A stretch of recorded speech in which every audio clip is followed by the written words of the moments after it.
Hi everyone, Trav here from Kokoda Crossing, and welcome to today's video as we run through some of the gear that I take on the Kokoda track.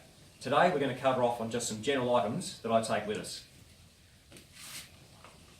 To start with, as part of my hydration system, I take the Camelback bladder. Now this is a 2 litre bladder, and my recommendation is you take 2 to 3 litre bladder to carry your water in. Now this is a 1 litre water bottle, and I use this to take my electrolytes. So it's really important during the day to take a combination of both water and electrolytes to replace the salts. So I have the 1 litre water bottle to complement the Camelback bladder. One little trick that I use is I take a small calico bag, and what I do is when I fill up my Camelback, I actually put that inside this little bag, which goes inside my backpack. So if you have any spillage or anything at all, it'll soak up the water and not have it run through your whole pack. So it's just a little trick that I use. As far as bags to put your stuff in, we have a selection of different bags. This is a really good bit of kit. This is a stuff sack, so you can quite easily throw all your stuff in here, and you simply roll this up and it becomes a waterproof bag to protect your gear. So a good option. The other good option for waterproofing your gear is just a simple sandwich bag. Go for the bigger sizes, and this is just a Ziploc. So once you've zipped that up, that becomes waterproof. So another really good option for storing your gear. When it comes to having a shower and keeping yourself clean after hours, quite simply, get yourself one of these little body chamois.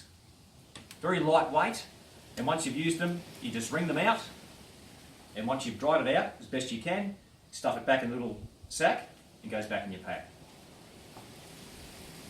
My other recommendation is to take a small towel, and this is very useful if you have to clean up any water. So if you get any water in your tent or you want to clean up some mud, you've got a little towel to do so. When it comes to sterilising your water, my recommendation is that you use the Micropore brand, and the reason being is they come in these foils. You can get the other type of brands like Aquatabs, but they come in paper, which can get soggy and disintegrate when it gets too wet. So at least with the foils, you can simply pop out the tablets into your water. As far as keeping the mozzies away, my recommendation is the Bushman's with 40% DEET, really heavy duty stuff. The 3B cream can be very useful if you're getting a heat rash, which is very common on the track, and this can help alleviate some of the symptoms. Pawpaw cream is amazing. If you have chafe or anything like that, this stuff can really help clear it up, so I recommend grabbing some pawpaw cream. For toiletries, wet ones, and your hand sanitizer, as well as a roll of toilet paper, but really, really important to take. If you're like me and you take your camera on the track to take photos, I also take a small power pack just to help recharge. So a pack of this size will give you about 4 full recharges of your phone. Another vital bit of kit is your head torch. Rather than a handheld torch, grab a head torch because you always need your hands free when you're rummaging around your tent at night. And of course your spare batteries.